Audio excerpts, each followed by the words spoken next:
የምነግራችሁ በጣም አስገራሚ ታሪክ ስለሆነ እስከ መጨረሻው ብትሰሙ ደስ ይለኛል። አንዲት በጣም ቆንጆና እንደዚሁም ሷሊህ የሆነች ሴት ነበረች። በአካባቢያቸው ካለው የእስላማዊ ማድረሳ ሳስተምር ስለነበረ ጓደኞቿ ማለትም አስተማሪዎች ጓደኞቿ ጋራ አብራ ታወራ ነበረ። ከዛ በኋላ ይጠይቋታል፣ አንቺ በጣም ቆንጆ ነሽ፣ በዛ ላይ ደግሞ ሷሊህ ነሽ እና ብዙ ባሎች እና ብዙ ኹጣቦች ደግሞ ይመጡልሻል እና ለምን አታገቢም ብለው ይጠይቋታል። እሷ አሰብ አደረገችና ወደ ኋላ መመለስ ጀመረች። አንዲት የሆነች ሴት ነበረች። ያቺ ሴት አግብታ እየኖረች እያለ ሴት ልጆችን መውለድ ጀመረች።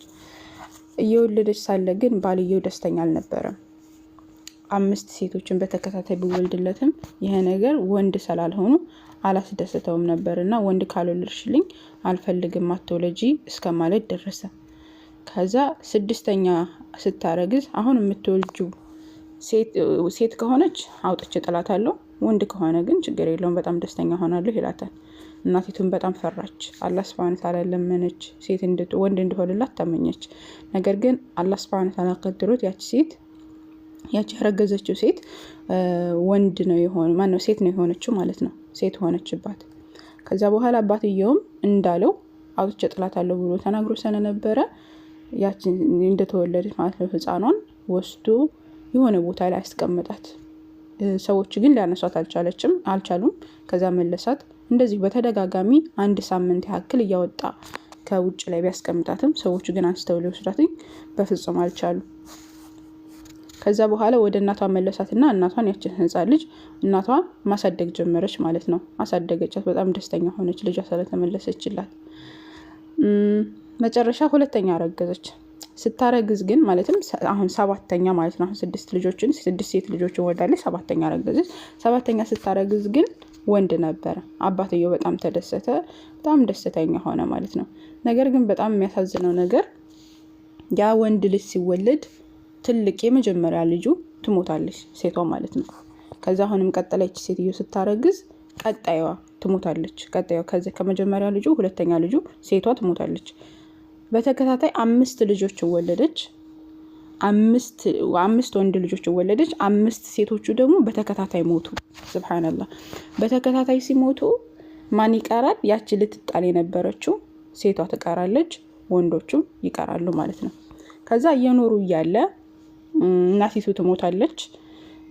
ልጆቹ ደግሞ ወንዱ ልጆቹ እያገቡ ይወጣሉ። ሁላቸው እያገቡ ከዛ በስራ እያያዙ ምናምን ሁላቸውም ይወጣሉ።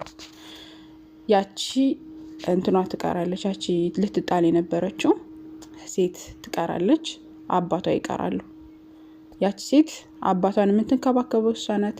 እንደዚሁ እነዛ ወንዶቹ ትተዋት ሄዱ። እነዛ ሴት ሲንሰፈሰፍላቸው የነበረው ወንድ ካልተወለደ እያለ ሴቶችን ሲጠላ የነበረ ሰው የምትንከባከቡ የሆነች ግን ያቺ ሊጥላት የነበረችው ሴት ነበረች። በጣም ትንከባከበዋለች፣ ራሷን ትጠብቃለች፣ ራሱን እንዲጠብቅ ታደርገዋለች ምናምን እየጠወረችው ትገኛለች ማለት ነው።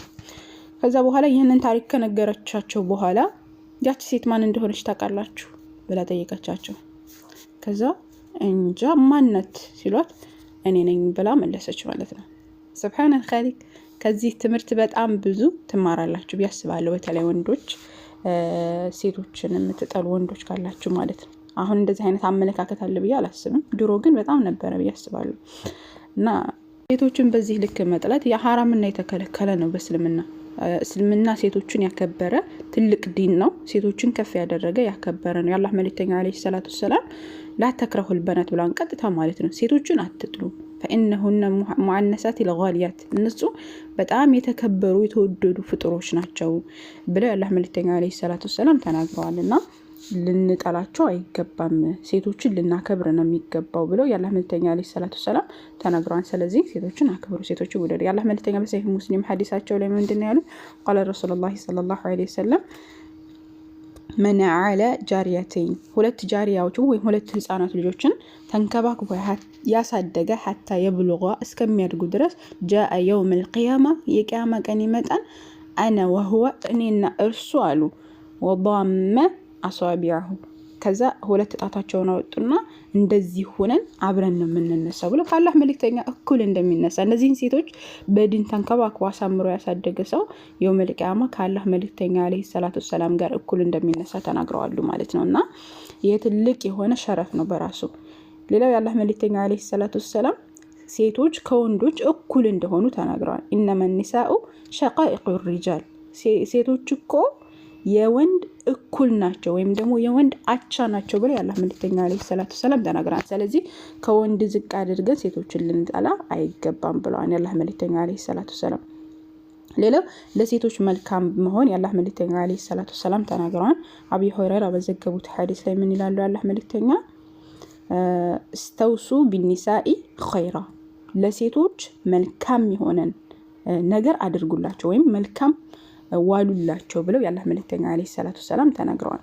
በተለያዩ ነገራቶች መብታቸውን ጠብቋል እስልምና።